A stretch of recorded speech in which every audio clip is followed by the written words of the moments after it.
And we've reached the end of another week. Sunday, a day of rest, going to mass, cleaning and tidying up the house, and of course, watching another segment of What's New with the News, where we provide you with a summary of the most important news of the week in a concise manner, without wasting time, always for your comfort.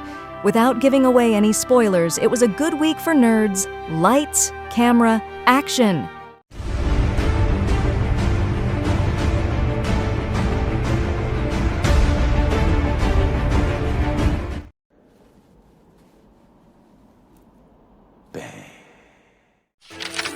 The official website of Nier, Automata Verso 1.1, the anime inspired by the successful RPG of the same name from Square Enix, has revealed on its site that the second part of the anime will premiere later this year. It also unveiled a new key visual, drawn by the chief director and character designer, Jun Nakai. And of course, the teaser trailer is already available. In anime episodes, every detail counts. That said, it's already known who the artist will be responsible for the opening theme in the 7th season of My Hero Academia. TK, singer and guitarist of the band Ling Tosite Sigure, will be the performer. Don't know who he is? Go check out the opening and ending themes of Tokyo Ghoul. The trailer for the Fable, an anime set to premiere on April 6th, is already available. Link in the description. On its official website, besides the premiere date, it also revealed that it will have 2 parts, which will air consecutively. The story? Imagine an assassin who is forced to take a vacation, but during that time, he cannot eliminate anyone. A hidden gem? After premiering in 2020, the anime adaptation of Tower of God, one of the most famous webtoons of recent times, is finally getting a 2nd season. The trailer, link in the description, is already available, and the streaming site Crunchyroll has confirmed that it will broadcast this 2nd season starting in July. Haikyuu is going to be part of the best sports anime of all time, so much so that this new movie, which premiered on February 10th, has already been seen by 2.9 million people and has grossed about 4.18 billion yen. According to Toho, the distributor, it generated revenue to become the highest-grossing film of 2024 on its opening weekend. One of the most powerful characters of all time in the world of anime, Anos Voldegoad, is back. The trailer for the 2nd part of the 2nd season of The Misfit of Demon King Academy has already been released. It will premiere on April 12th, and the opening theme will be performed by Burnout Syndromes and will be called Mau. We bring news about what many consider one of the best isekai anime of all time, Re:Zero, starting life in another world. Finally, the key visual for the 3rd season has been revealed, and during the Anime Japan 2024 event, which will take place on March 24th and 25th, the trailer will be unveiled.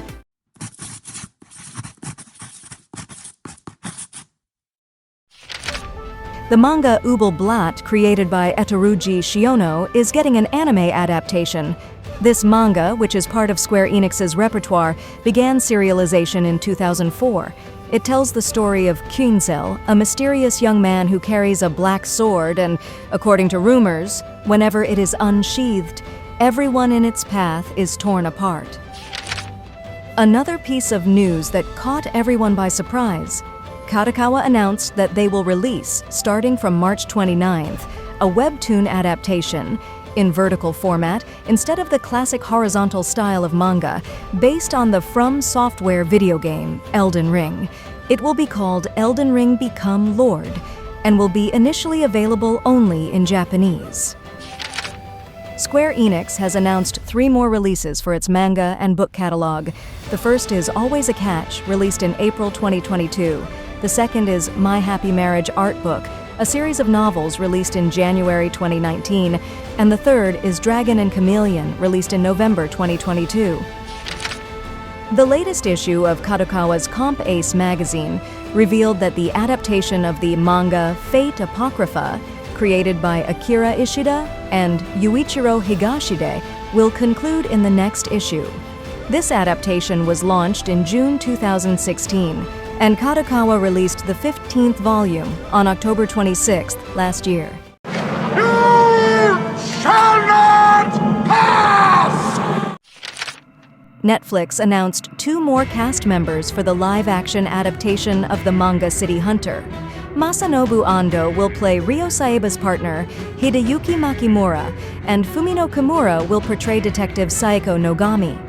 They also revealed a key visual featuring all 4 cast members. Remember last week when we announced that Naruto is getting a live-action adaptation? Well, the president of Lionsgate Motion Picture Group, Adam Fogelson, not only revealed the director but also disclosed that the original creator of the work, Masashi Kishimoto, will be directly involved in the film's production. This is exciting! The Skarsgård family continues to impress in Hollywood. The trailer, link in the description for Boy Kills World, where we can see the youngest member of the family in great shape, has already premiered. The release date will be on April 26th, and according to The Hollywood Reporter, this film is one of the hidden gems that premiered at last year's Toronto International Film Festival. The sequel to one of the best films of recent years, Gladiator, sees another big star of the moment added to its cast. Pedro Pascal, who seems to have the Midas touch, Game of Thrones, Narcos, The Last of Us, is the latest confirmation in this already star-studded cast, which already includes Paul Mescal, Denzel Washington, and Barry Keoghan. Just like the original, Gladiator 2 will be directed by Ridley Scott. And as we can't get enough of Cillian Murphy, here's more news. After a fierce battle over copyright, Sony emerged victorious and will be making the sequel to 28 Days Later, one of the great classics of the 2000s about zombies. Danny Boyle and Alex Garland will return and be involved, completing this trilogy. Adam Sandler in a spaceship talking to a giant spider? It seems like this well-known comedian is increasingly opting for more serious roles. The trailer, link in the description, for his latest film, Spaceman, is already available. Based on Yaroslav Kalfar's work, Spaceman of Bohemia, it promises to delve into darker and more introspective territory.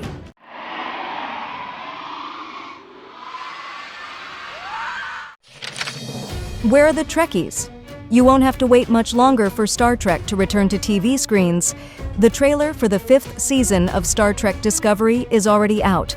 This season will be the final one, and it has a set premiere date for April 4th on Paramount+.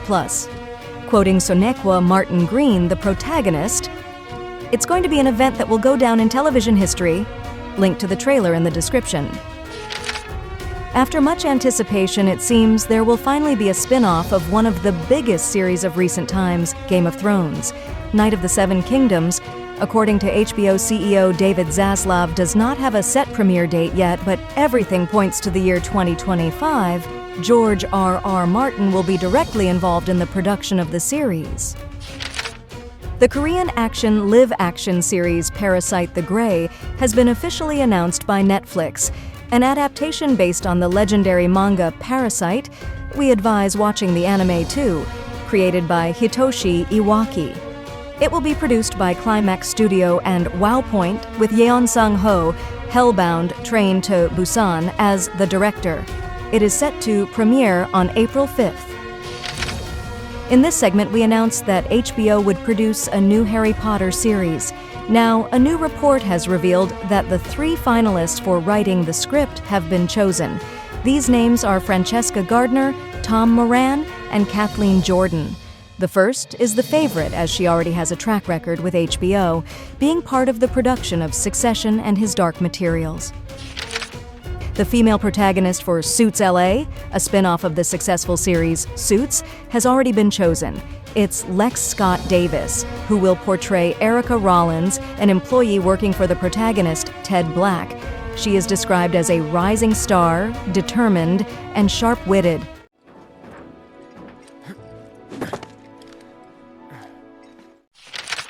And now, some less positive news. Sony has announced a collective layoff of around 900 employees, which is about 8% of the total global workforce of the PlayStation division.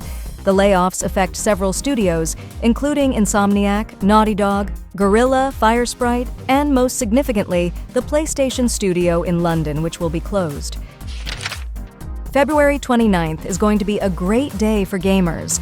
Steam, a platform known to all, will release Robin Hood, Sherwood Builders, an action-adventure RPG, but also with base-building elements where we can fight tyranny and injustice by stealing from the rich and helping local populations. Bandai Namco Entertainment announced that they will release the game DragonBallFighterZ for PS5 and Xbox Series X digitally, featuring netcode rollback. Players with PS4 and Xbox One can upgrade their versions for free. It will also be available via Steam for PC. This game, released in 2018, was the fastest in the franchise to reach the milestone of 10 million units sold.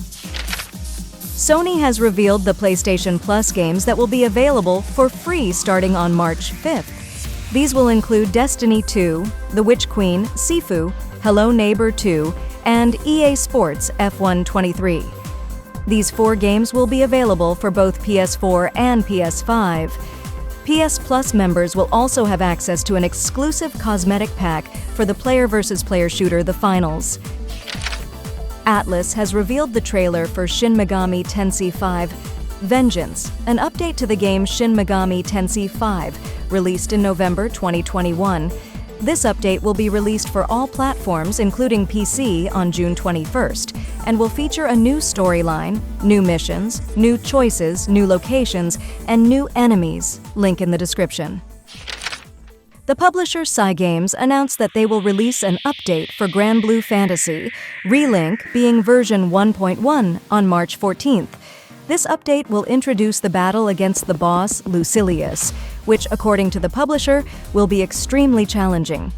There will be more news during the game's 10th anniversary live stream on March 9th, where a trailer will likely be presented. And finally, the wait is over. The journey back to Midgar is about to begin. Final Fantasy VII Rebirth is out.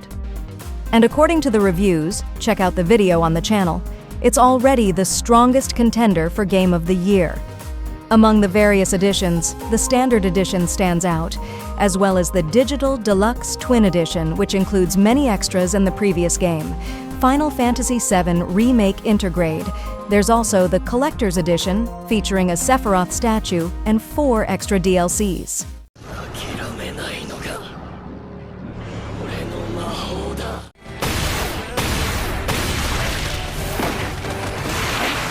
Another video finished, another mission accomplished. Tell us in the comments which news you like the most, and if there's any other segment you'd like to see added, comment, like, bell, subscribe, just to see if you are paying attention. Have a great week, everyone. Thank you very much for watching, and until the next video.